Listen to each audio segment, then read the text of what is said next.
Muy buenos días, alumnos de primero medio. Hoy nos encontramos con un nuevo video de ciencias naturales para el eje de biología y hablaremos de filogenia.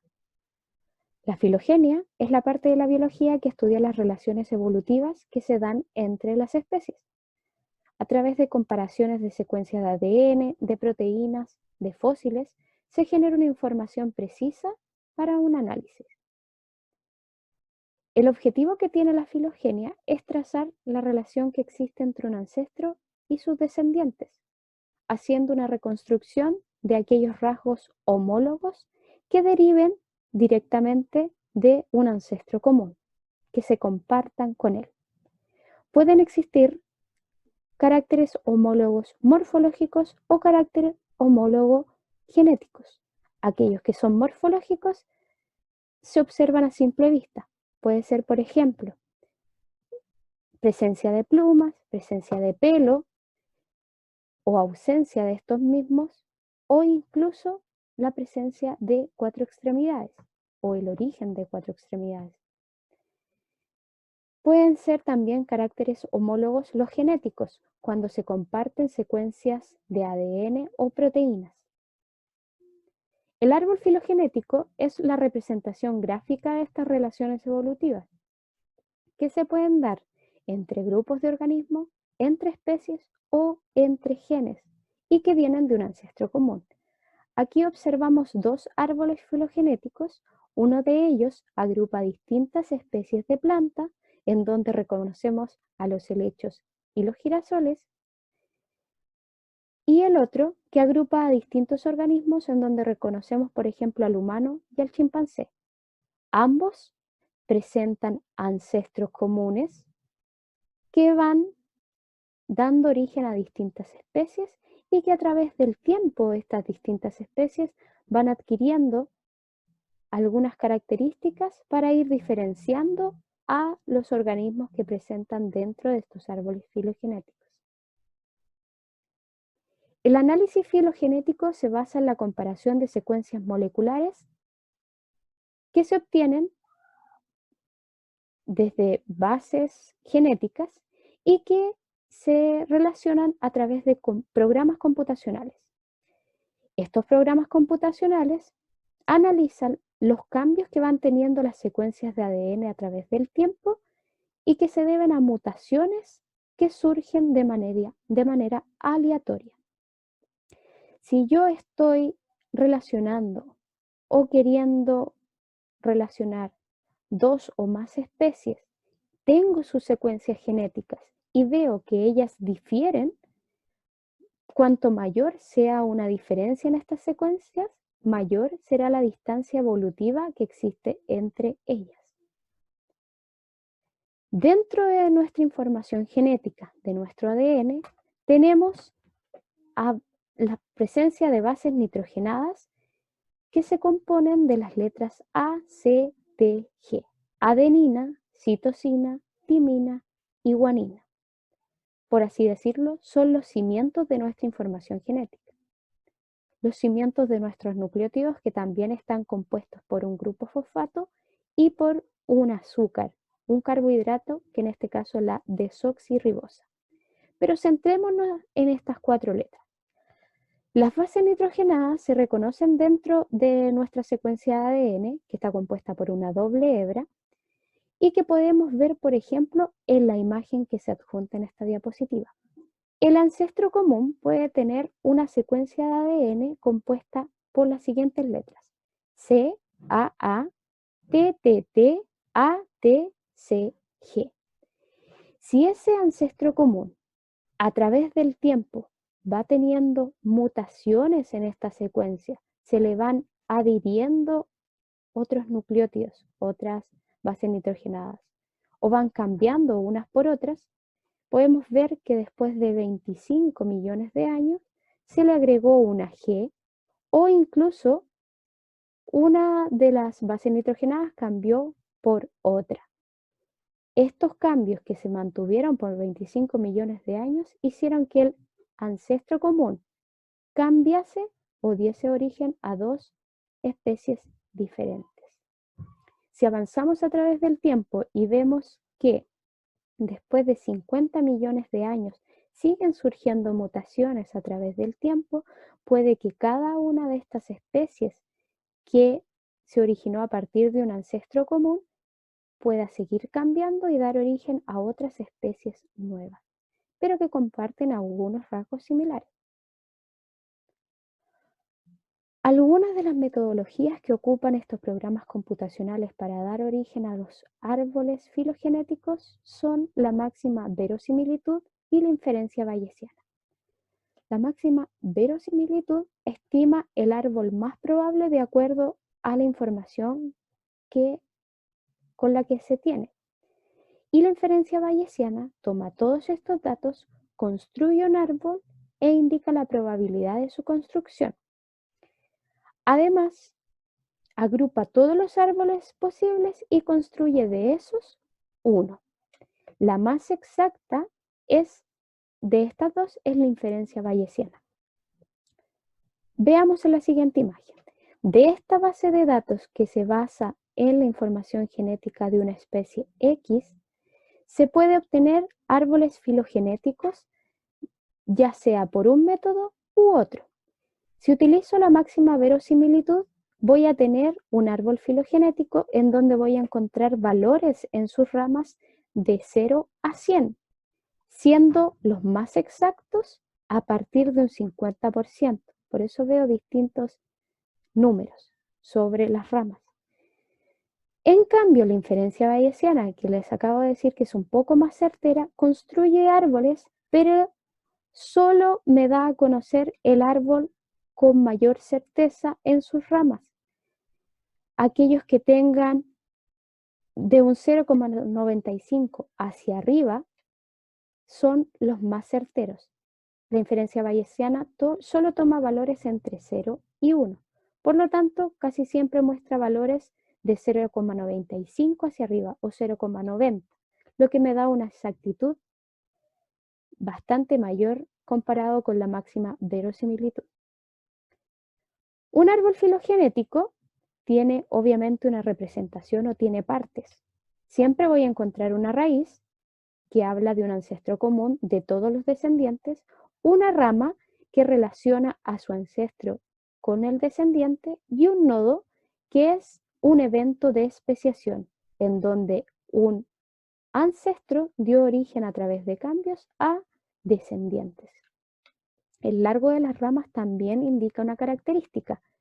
El largo de las ramas se relaciona con la cantidad de cambios que han surgido a lo largo del tiempo, por lo que puedo encontrar ramas más pequeñas o otras más largas. Un árbol filogenético también se puede mostrar enraizado o sin raíz. Obviamente el más certero puede ser el que tiene raíz, porque me muestra el ancestro común entre todos los descendientes. Además, como método para enraizar un árbol siempre se utiliza un grupo externo, un outgroup. Es un organismo que tiene características similares con el resto de los organismos que estoy analizando, pero a la vez tiene características diferentes, de modo que es el que primero se ramifica a partir del ancestro común. Siempre que un ancestro común dé origen a descendientes, va a haber un episodio de especiación. Van a través de los cambios que van surgiendo a lo largo del tiempo, se van a dar origen a unas nuevas especies. Además, dentro de un árbol filogenético puedo reconocer antepasados que se comparten y otros que son propios de una especie. Por ejemplo, en naranjo aparece el antepasado de A, de B y de C, lo comparten los tres. En azul solo comparte B y C, pero en verde solo tengo el antepasado que es exclusivo para C, no lo comparte ni con B ni con A. Las ramas de los árboles filogenéticos pueden llegar a rotarse mientras me muestre la misma información que percibo al principio. Por ejemplo, basémonos acá en el cuadrado. Siempre Y y Z comparten un antepasado común y W sería el primer grupo que se ramifica o que diverge del antepasado común de todos. Si esa información se me muestra en los distintos tipos de árboles que puedo encontrar, puedo decir que son iguales. Cuando no cuento con la suficiente información para determinar que una especie está emparentada con otra, simplemente con otra y con ninguna otra más, se me va a dar una politomía. Las politomías entonces se dan cuando no existe la información necesaria y de un nodo pueden surgir distintas ramas, distintas especies. A medida que yo voy teniendo la información necesaria para resolverlo, puedo dar un resultado favorable a ese árbol. Diferente es tener esto de un árbol en forma de estrella a tener un árbol completamente resuelto. Además, dentro de un árbol yo puedo ver que hay rasgos comunes que se comparten y otros que son derivados que pueden corresponder a algunos linajes o solo a algunos descendientes. Si nos fijamos en el árbol en donde se agrupan tiburones, peces óseos, anfibios, tortugas, lagartos, serpientes, cocodrilos, aves y mamíferos, tenemos que hay una característica más derivada en donde se encuentra la evolución hacia cuatro extremidades. Esa característica se puede considerar derivada porque tiburones y peces óseos no la comparten, pero si existiese una característica que tuviese el antepasado común de todos estos individuos, esa sería compartida por todos ellos a pesar de que son diferentes entre sí. Siempre que se hable de una característica primitiva, se habla de plesiomorfía y siempre que se hable de una característica un poco más reciente, es una apomorfía. Cuando se agrupa a un antepasado con todos sus descendientes, se habla de un clado. En verde se muestra un clado, pues tengo el antepasado y todos sus descendientes, pero además aquí en celeste se muestra también un clado, puesto que las ramas agrupan a antepasados y descendientes. En rojo y en naranjo no son clados, puesto que no agrupan al antepasado común de esas especies o no tienen a todos los descendientes del clado. Y los clados pueden estar dentro de clados aún más grandes, más completos, incluso más complejos. Dentro de un árbol filogenético incluso puedo encontrar a grupos monofiléticos cuando agrupo a un antepasado con todos sus descendientes, pero si tengo a un antepasado con solo un grupo de descendientes y olvido al resto, hablo de un grupo parafilético, porque estoy tomando solo una parte de la historia. Y en cambio, si solo agrupo a los descendientes, pero no al antepasado común, hablo de un grupo polifilético. ¿Cuál es la importancia de los árboles filogenéticos? Esta recae en tres propósitos. El primero es comprobar la hipótesis de la evolución. Si, por ejemplo, yo les dijera que las ballenas están emparentadas con los hipopótamos, ¿me creerían? Sin ver ningún árbol filogenético, lo más probable es que no, porque son organismos muy diferentes. Por lo tanto, yo les estaría dando una hipótesis en relación a la evolución. Podría estar diciendo entonces que las ballenas tienen características similares con los hipopótamos. Para creerme o no, obviamente pasamos al punto 2. Los árboles filogenéticos nos ayudan a aprender de las características de especies extintas y linajes ancestrales. Como vemos en los árboles filogenéticos que tenemos acá, de un ancestro común se dio origen a camellos, a cerdos, a rumiantes, a ballenas e hipopótamos. Obviamente fueron cambiando y se fueron agregando características al pasar el tiempo, pero tienen características en común entre ellos. ¿Cuál es la característica común que los reúne? Podemos ver que el antepasado de todos tenía un tobillo de polea doble y que está presente en camellos, en cerdos, en rumiantes y en hipopótamos. Pero en ballenas, ¿por qué no se observa?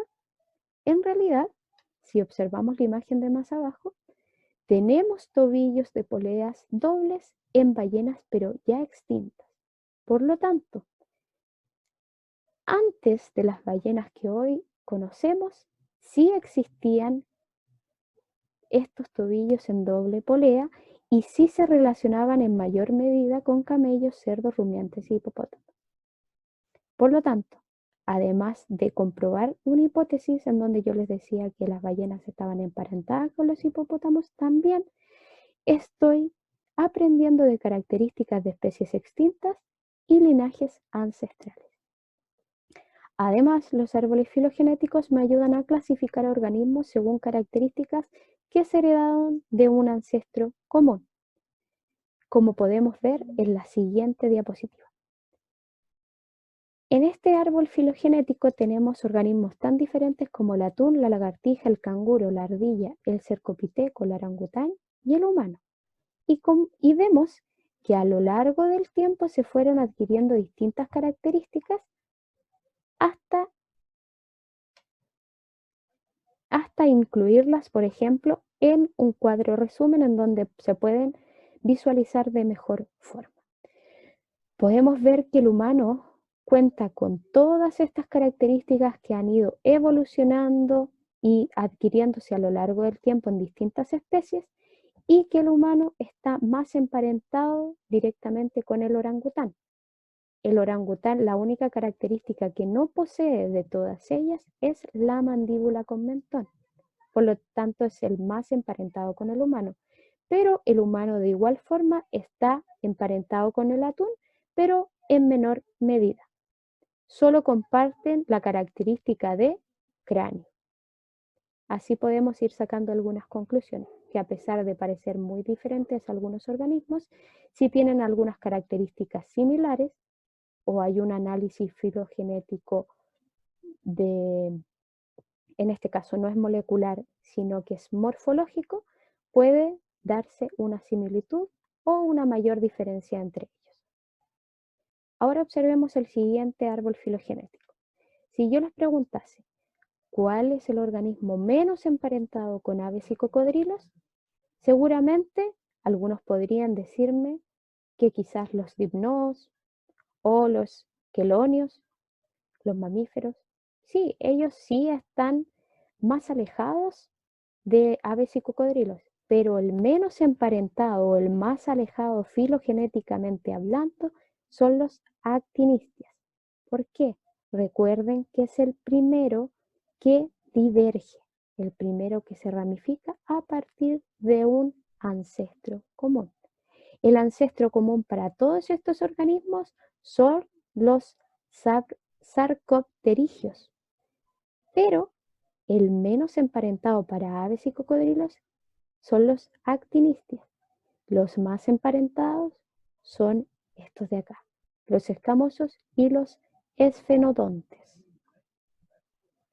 En resumen, la filogenia es la parte de la biología que estudia las relaciones evolutivas que se dan entre las especies. La relación ancestro-descendiente se basa en una reconstrucción de caracteres homólogos, aquellos que se derivan de un ancestro común y que pueden ser morfológicos o genéticos. Un árbol filogenético es una representación gráfica entre un ancestro y sus descendientes. En los análisis filogenéticos moleculares se analizan secuencias de ADN que pueden ir variando a través del tiempo y que se utiliza un programa computacional para llegar a generar ese análisis filogenético. Un árbol filogenético está compuesto por raíz, por ramas y por nodos. Cada uno de ellos expresa una característica. Dentro de un árbol se pueden encontrar clados, en donde se agrupa el ancestro y sus descendientes, todos sus descendientes, y puedo encontrar un clado dentro de otro clado. Los árboles filogenéticos nos permiten aprender sobre las características de especies extintas y linajes ancestrales. Recuerden el caso de la ballena, pero puede incluso encontrar otros más curiosos. La nueva guía que corresponde realizar es la número 5 y habla obviamente de filogenia. En ella ustedes podrán encontrar características o similitudes morfológicas entre distintas especies de lagartijas, van a contar con un video en el que tienen que basar su trabajo, parte de su trabajo. Incluso van a contar con base de datos de ADN de los distintos tipos de lagartijas. Van a introducirlo dentro de un programa que les va a arrojar un árbol filogenético molecular y van a llegar a conclusiones y análisis por ustedes mismos. Les dejamos todas las herramientas para que puedan realizar un excelente trabajo. Recuerden que es en grupo y que ante cualquier duda la pueden realizar a través del foro de cada uno de sus cursos. Cuídense mucho y nos vemos en un próximo video.